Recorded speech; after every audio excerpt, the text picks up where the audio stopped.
Without me having to ask, Rachel brought the clothes in for me to wear home, and I'm grateful for that. I felt grateful to Rachel for a lot of things, like starting with getting me out on bail. It wasn't that complicated, Rachel says. Still, they went to so much trouble to get me in there, I didn't think they'd let me go just because Rachel filed a petition for bail review. But I was wrong. Rachel came through for me once again. According to her, it wasn't just about the papers she filed, though. It was who you called after you filed them, which sounded both totally true and completely shady. And I do credit Rachel alone, not my mom. I'm gonna get you out of here, I promise. XOXO. That's what my mom's note said. And on the other side, trust Rachel. She will help you. She saved my life. But those were just words. It's easy to make promises and then disappear. It's sticking around to face what you've done that's the hard part. Rachel looked sheepish when she came to visit the morning after my mom had appeared like a ghost, pushing that creaky detention facility library cart. She felt guilty, too. I could read that loud and clear. We were in one of the small private rooms reserved for meetings with attorneys. The rooms that always smelled like onions and were freezing cold. The ones that Rachel cautioned weren't actually that private at all. It was Rachel's guilt that erased all doubt. Not only had Rachel known my mom had come to see me in the detention facility, she had known the whole time that my mom was alive.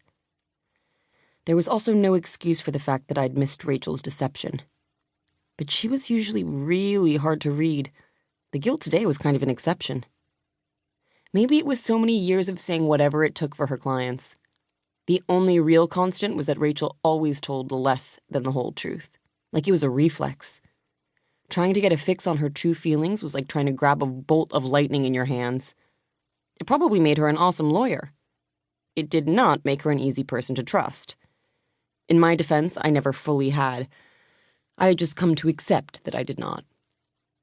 As I sat down across from Rachel, I wanted so badly for her to be an outlier so she could feel the full force of my rage.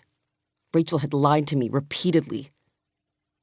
Had I felt joyful when I'd looked up and seen my mom, my actual mom, risen from the grave, staring down at me with all that love in her eyes? Sure, I guess. Okay, yes, definitely. But a day later, it was mixed up in a stew of other feelings. Anger, sadness, confusion, betrayal. But my mom wasn't there for me to take that out on her. Rachel was. And so, laying into her would have to do. First, I need to remind you, be careful what you discuss in here. Rachel motioned overhead before I could say a word, to the invisible prying eyes in our smelly, private attorney room. But I'm sure you're confused. Confused? I snapped. How about seriously pissed off? She nodded, relieved. Glad not to be keeping my mom's secret anymore, maybe. That's fair, too.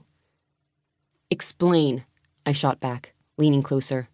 I pressed a finger into the tabletop, right now. Rachel looked away. It was a real risk for her to come here. Dangerous, you know. But she did it anyway because she wanted to be sure you believed.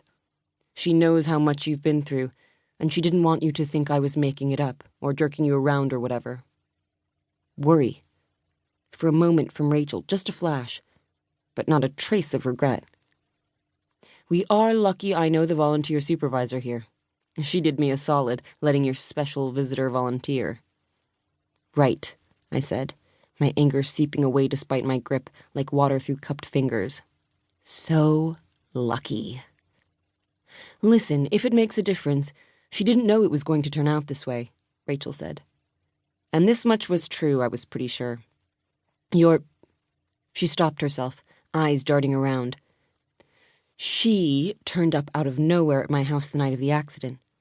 I hadn't talked to her in, 10 years? But she thought someone was following her, and she ended up driving near my house. She was lucky I even lived there after all this time. To be honest, at first I thought she was drunk or having an episode or something. She sounded so paranoid, delusional almost, but she was just so freaked out. How could I risk not helping? I don't know, maybe part of it was selfish too. We didn't end on the best terms, your mom and I. Maybe I thought this was a chance to prove that she was wrong about me. Wrong about what?